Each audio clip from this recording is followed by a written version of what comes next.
Swing State Breakdown. Here's where the Harris-Trump race stands. Election day is a month away, and the polls show a breathtakingly close race. Vice President Harris has a small lead nationwide. She led former President Trump by 3.4 points in the average, maintained by the Hill Decision Desk HQ, DDHQ, as of Friday evening.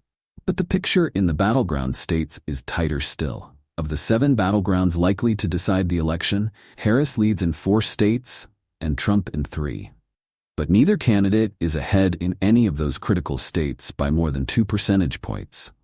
In 5 of the states, the margin for the leading candidate is less than 1 point.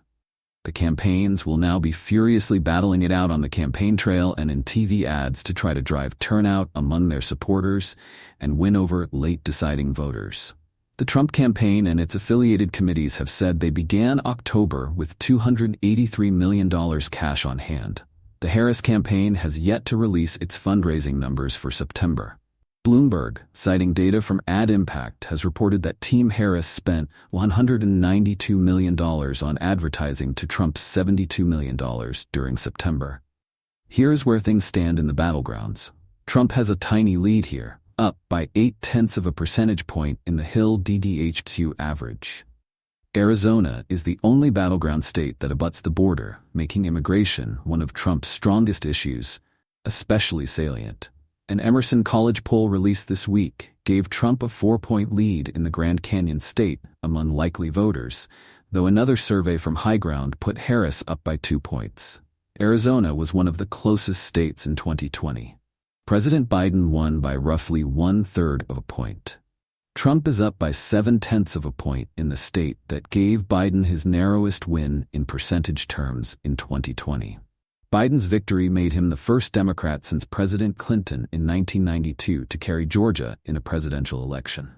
Harris may be lagging by a fraction, but, as in North Carolina, she has at least made Georgia truly competitive, which it may not have been if Biden had remained in the race. In Biden's final weeks as a candidate, Trump was leading comfortably. Turnout among Black Americans will be pivotal in a state where 33% of the population is African American. Trump appeared Friday with Georgia Governor Brian Kemp as the two were briefed on storm damage from Hurricane Helene. The two have had a tumultuous relationship, stemming from Kemp's refusal to go along with Trump's attempts to overturn the 2020 election result in the state. Polls have tightened in the Wolverine state. Harris leads by just 0.2 of a point in the Hill DDHQ average. In late August, around the time of the Democratic National Convention, Harris led by almost 2 points. When the margins are so narrow, it's hard to identify a particular cause of poll movement. It could be that a small convention bounce for Harris has faded, or that the polls are showing some statistical noise rather than any substantive movement.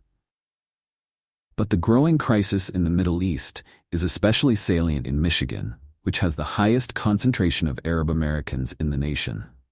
Around 200,000 Arab Americans live in the state, which Biden won by roughly 150,000 votes in 2020, and Democratic nominee Hillary Clinton lost by fewer than 11,000 votes in 2016.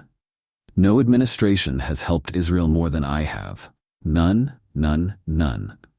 Biden told reporters during a surprise appearance in the White House briefing room Friday. That could be a problem for Harris in Michigan. Harris has her biggest battleground lead in Nevada. She's up by exactly 2 points in the Hill DDHQ average. That may be partly a consequence of Nevada's increasing Democratic tilt in recent years.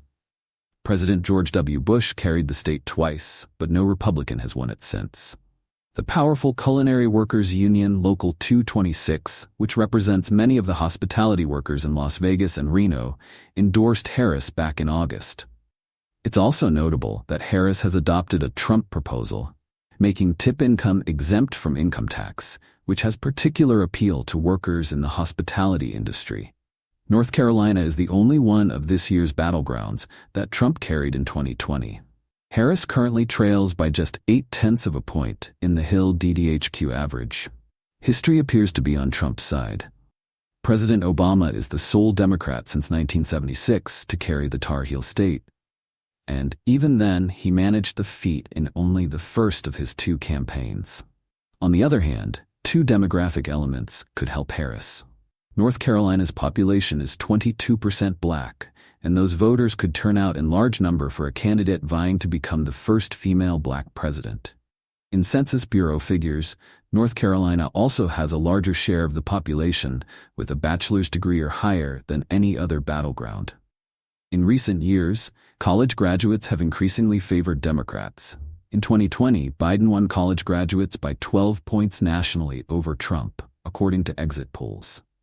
The Keystone State is the closest thing to a must-win this year. The most populous battleground state holds 19 electoral college votes. Harris leads by 0.8 of a point in the Hill DDHQ average. On Saturday, Trump will return to Butler Pa, the site of the July assassination attempt against him, for a rally.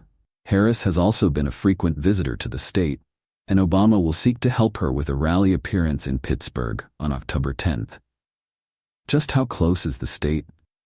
At least 5 major polls since mid-September have shown the race in an exact tie.